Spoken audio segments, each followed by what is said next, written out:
Hello, and welcome to episode 194 of Prose.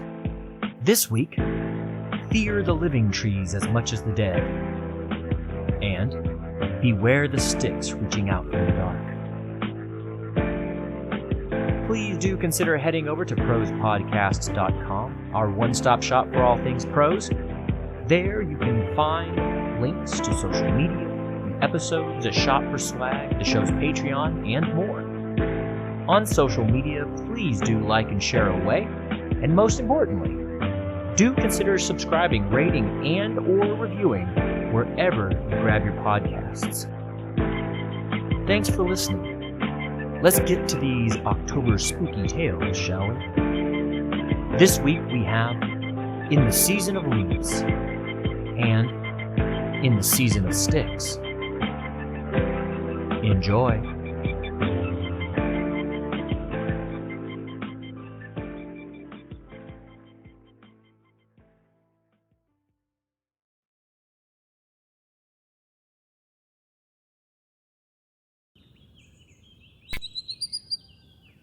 In the Season of Leaves, an original short story by Jared I. McGee. Whether in the northern hemisphere or the southern hemisphere, humans shrug off coats and smile as hours and days wax, leaning into the spring. Once summer comes in full-throated, autumn and the depths of winter quickly pass from their thoughts. But though their memories be short, the great orb will revolve and tilt away from the sun in due time. The waxing will turn into waning, the days growing shorter while the shadows grow long. Nights will come to reign once more. But for a time, the forests are verdant, and the season of sticks withdraws, giving hegemony to Her Majesty Flora and the season of leaves. It could be anywhere. It could be everywhere. It could be nowhere. But in the here, in this nowhere town, the longest day is almost upon the world. The earth tilts toward the sun, inching ever closer, threatening to give herself up to the fires of Solaris. The small town that could be any small town, every small town. No small town revels in the longest day of the year. The trees are heavy with leaves and blossoms, vines and fruit. The trees are clothed in majesty, their recent nudity covered to allow them a more noble bearing with which to meet the wider world. Colors scream in all shades and hues from the yards and streets and gardens and side paths of the town. The death and decay of the season of sticks is as a nightmare that begins to disappear upon waking. Surely, that could not have been real. The Edenic season of leaves is not a time of perfect paradise, though. The trees and the people are now battered with heat in place of cold. The trees no longer shed pieces of themselves, but the humans do strip themselves of their false bark. Their layered leaves, embracing their own skin and looking more like their brother trees and sister bushes do in the season of sticks, nudity being but a scrap or two away. The forsaken scraps of motley of the humans are not discarded into the paths and yards. They are not used to fuel small fires in the yards and ditches of the people of the nowhere town. The ever-present puffs of smoke to cut through the bite of the air are replaced with heavier, angrier smoke, filled with the charring of beast flesh, all in the auspices of a summer feast. These breezes hold a different incense of invocations, rather than calling out to the darkest night. An offering to the dead and the dying. There is a celebration of life, shouting out to the longest day that life is so plentiful that it can be taken. The offering is of the dead and dying, The celebrations are marked with ritualized killing of animal kin.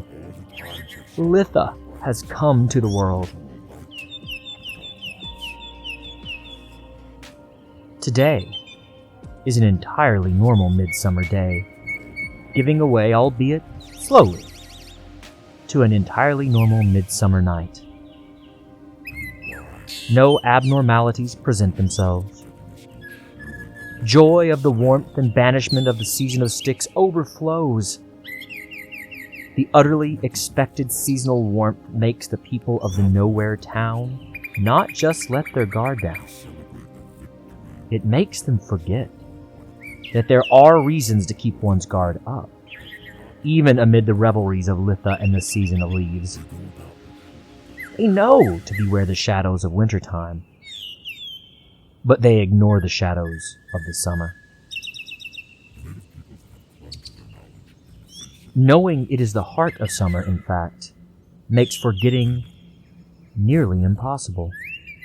What with the well-manicured yards and droning of lawnmowers rebounding among the yards and streets. However, that forgetting of wariness is foolish, and, just as in the wintertime, it brings with it the danger that has long made the hair rise on the back of humans' necks. That opaque ink of a winter evening is the reason why all cultures in all the world and all the times have sought to bring brightness and hope and literal light to the dark months. But the night is no less opaque, if a bit shorter. These peoples from all the world in all times used to know what was in the darkness. They knew why festivals of light and celebrations of togetherness and cheering of messianic scions are necessary. They were connected with the why. They all understood that the darkness is not dead and gone, though it be diminished. Those of the sticks simply hide deeper and sleep longer. They do not fully hibernate, and they certainly do not die a meaningful death. Now, as with most things, humanity goes through the motions. They revel in their seeming victory over the darkness without knowing what it is they are fighting or that they have not won the battle. They go about their lengthened days in ignorance. The native peoples that have clung to their knowledge in the face of ongoing systematic genocide, they know of all the seasons. They remember and honor all the seasons. Their traditions are miraculously unbroken. They sing the old songs. They dance the old dances. They know what is in the darkness, even when the light seems to be in dominion. In the heat of the season of leaves, the shadows have declined.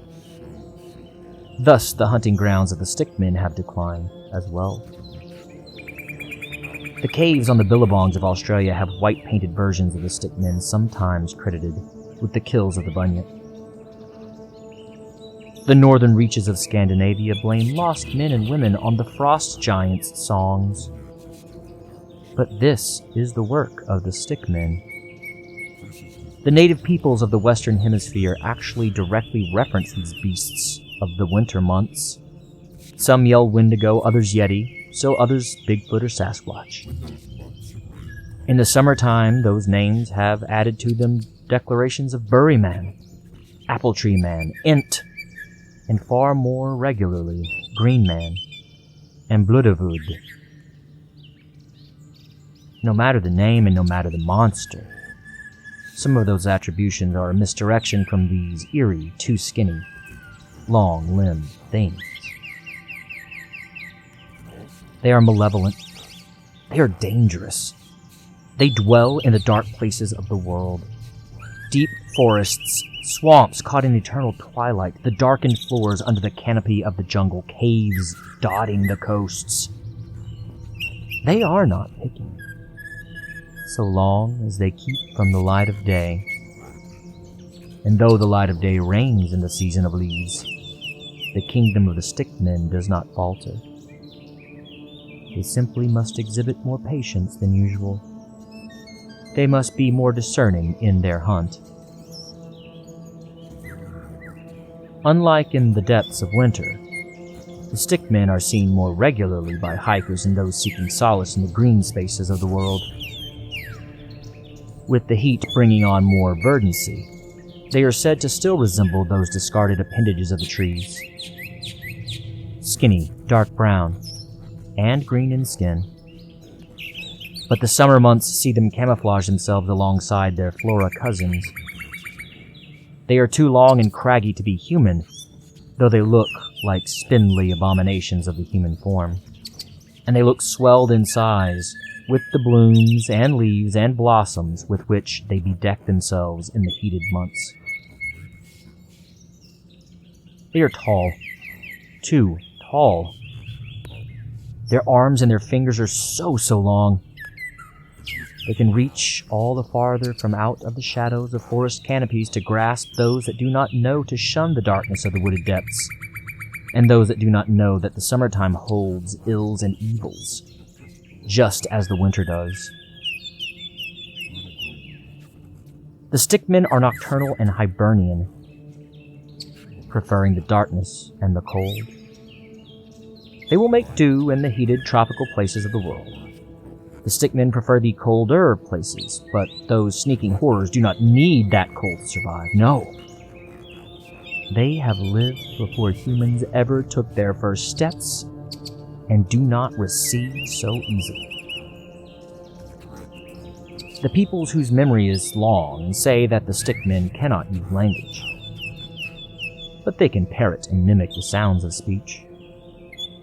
They can also perfectly parrot the beasts of the forests and the creeks and the rains and groans and breezes of the lithic time. The stickmen loathe the humans and their encroachment on the quiet places of the world. The stickmen seek to eradicate humans, and, though they are adaptable to the summertime, they hate the warming of the world, and the brightening of the world born of humans' folly.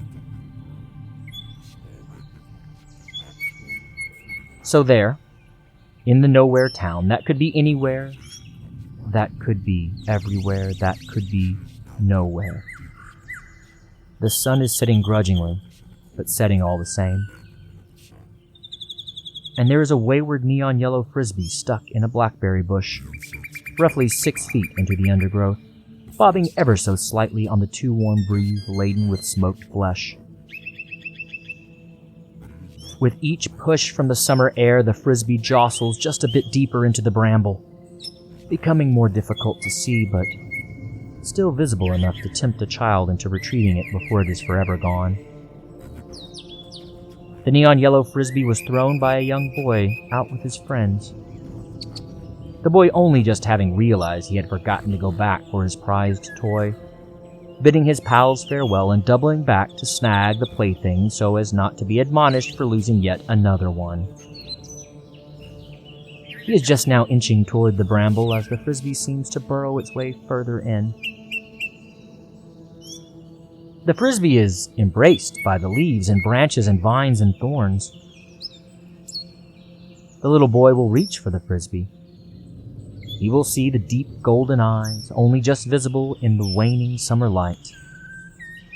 But he will not scream out. His mind will turn to honey, and his words will grow heavy on his tongue. He might not call to his friends that are now making their way toward their homes in the safety of the slowly waning sun, but the little boy will feel the terror and dread that comes with those sylvan grips on him, as he is dragged swiftly into the copse.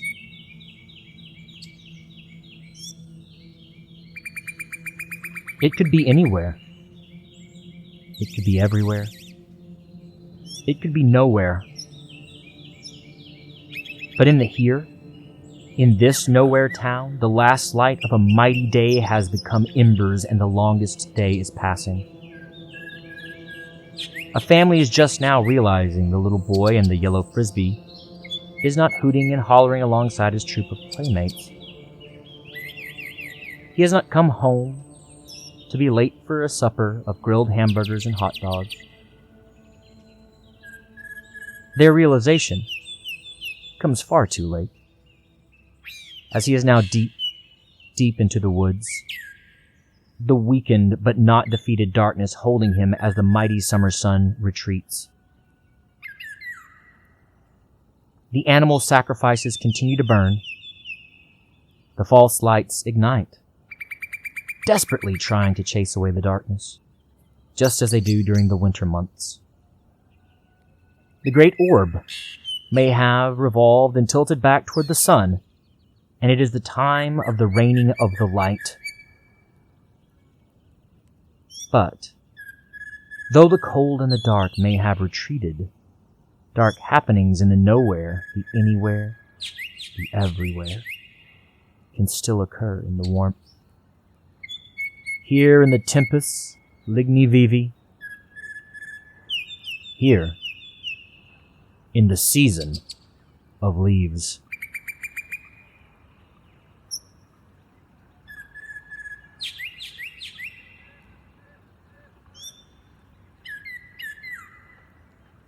Thank you for listening to In the Season of Leaves, an original short story by me, Jared I. McGee.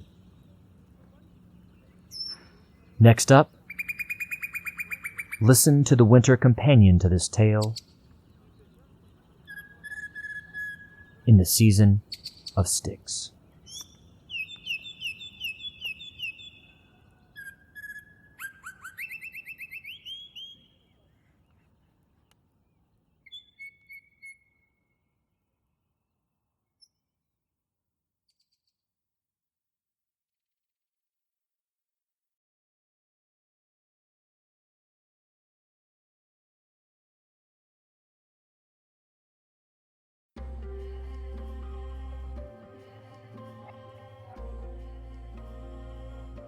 In the Season of Sticks, an original short story by Jared I. McGee.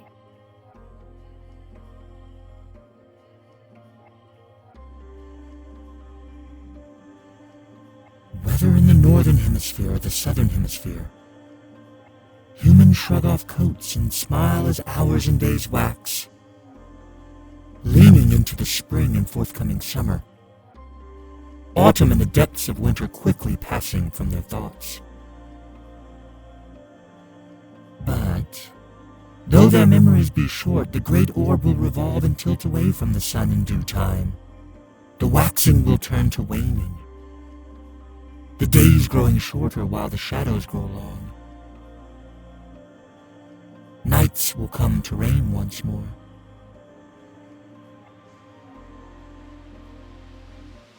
It could be anywhere, it could be everywhere, it could be nowhere.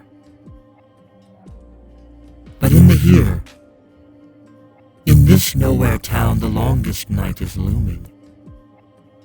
The earth has shifted away from the sun.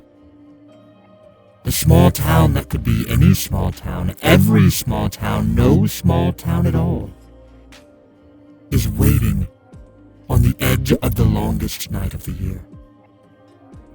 The trees have long since discarded their motley cloaks, causing the yards and streets of the town to be swept in color, and the air to be made heavy with the earthy, thick scent of decay and death. Those same trees rise into the skies in their proud nudity stripped bare. They also freeze, just as the humans do.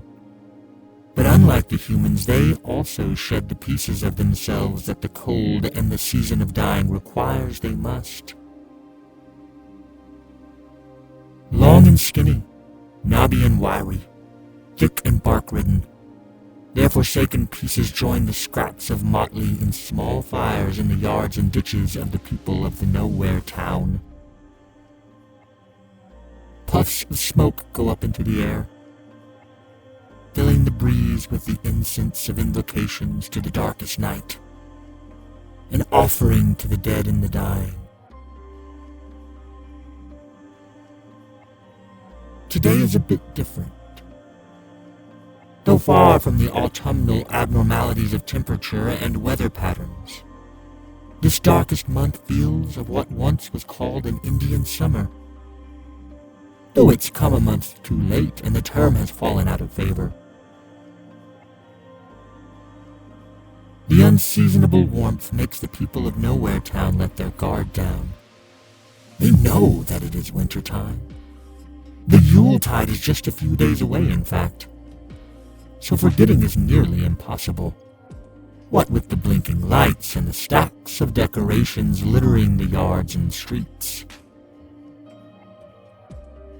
However, the forgetting brings with it the danger that has long made the hair rise on the back of humans' necks. That opaque ink of a winter evening is the reason why all cultures in all the world and all the times have sought to bring brightness and hope and literal light to the dark months. These peoples, from all the world and all the times, used to know what was in the darkness. They knew why festivals of light and celebrations of togetherness and cheering of messianic scions were necessary. They were connected with the why. Now humanity goes through the motions. They celebrate a victory over the darkness without knowing what it is they are fighting, or that they have not won the battle. They go about their shortened days in ignorance.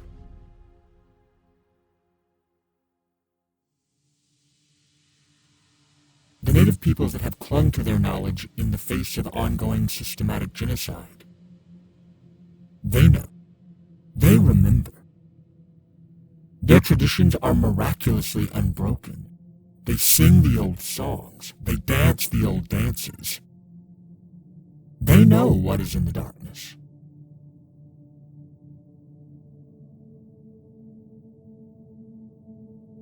As the shadows lengthen, so do the hunting grounds of the stickmen. The caves on the billabongs of Australia have white-painted versions of the stickmen, sometimes credited with the kills of the Bunyip. The northern reaches of Scandinavia blame lost men and women and children on the frost giants' songs, but this is the work of the stickmen. The native peoples of the Western Hemisphere actually directly reference these beasts of the winter months. Some yell Wendigo, others Yeti, still others Bigfoot or Sasquatch. No matter the name and no matter the monster, some of those attributions are a misdirection from these eerie, too skinny, long-limbed things. They are malevolent. They are dangerous. They dwell in the dark places of the world. Dark forests, swamps caught in eternal twilight. The darkened floors under the canopy of the jungles. Caves dotting coasts. They are not picky so long as they can keep from the light of day. The stickmen are seldom seen, but they are said to resemble those discarded appendages of the trees. They are skinny, dark brown and green in skin. They are too long and craggy to be human, though they look like spindly abominations of the human form. They are tall, too tall. Their arms and their fingers are so long, too long. They can reach all the farther from out of the shadows to grasp those that do not know to shun the darkness.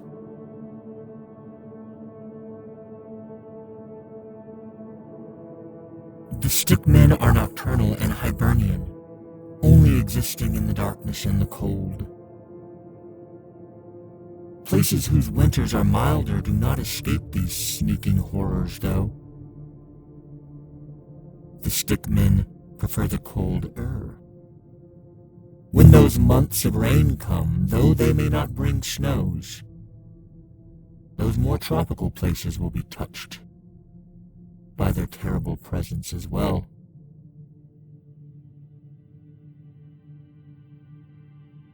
The peoples whose memory is long say that the stickmen cannot use language, but they can parrot and mimic the sounds of speech.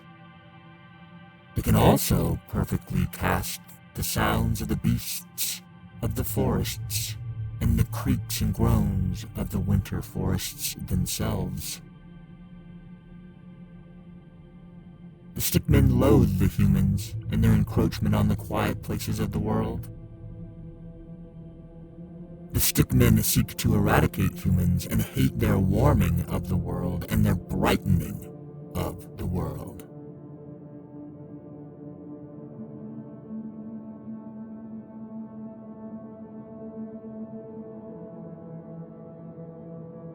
So they're in Nowhere Town. That could be anywhere. That could be everywhere. That could be nowhere. The sun is setting quickly. Far more quickly than normal. And there is one small red mitten blowing along the sidewalk, dancing in a small gust pregnant with the smoky offerings always on the winter air. That mitten dances and rolls, drifting into the deep ditch close to the wooded area off the corner of a slowly creeping housing development still being built. The small red mitten was dropped by a young girl of maybe 6. Blonde curls bouncing as she bobbles in the wind down the sidewalk, and who is even now chasing the mitten as it goes down into the darkness of the ditch. The mitten has alighted on a stick poking up just below the eyeline of the ditch. The little girl will reach for the mitten. She will see the deep golden eyes, but she will not scream out. Her mind will turn to honey, and her words will grow heavy on her tongue. She might not call to her family that is now making their way down the sidewalk in the safety of the waning sun. But the little girl will feel the terror and the dread that comes with those sylvan grips on her as she is swiftly dragged down into the ditch.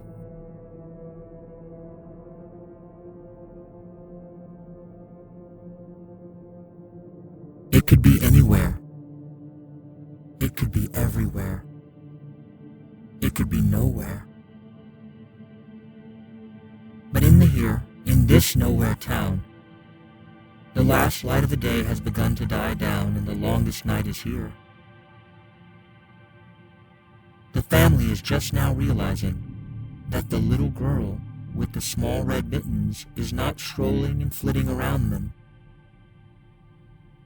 Their realization comes far too late, as she is now deep into the woods, feeling the darkness and the cold that comes with the abandonment of the sun. The incense continues to burn. The false lights ignite, desperately trying to chase away the darkness. But it is not yet time for the great orb to revolve and tilt back toward the sun. It is not yet time for the waxing of the light. So the cold and the dark will continue to reign, and it will continue to be a time for cold, dark happenings in the nowhere, the anywhere, the everywhere. Here, in Tempus Mortuorum Limna, here in the season of Styx.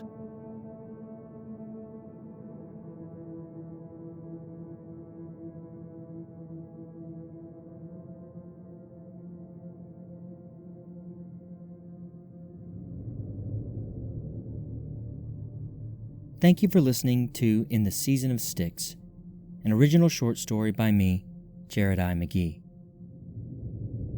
All sounds and music you have heard during this episode come from YouTube's free audio library. Everything is being used under CC 01.0 public domain dedication licenses. That does it this week for Prose. We will be back in 2 weeks' time with some more tales, and until then, as always, love those around you, tell them that you do, and embrace this life as it is stranger than fiction. Sincerely, thank you for listening.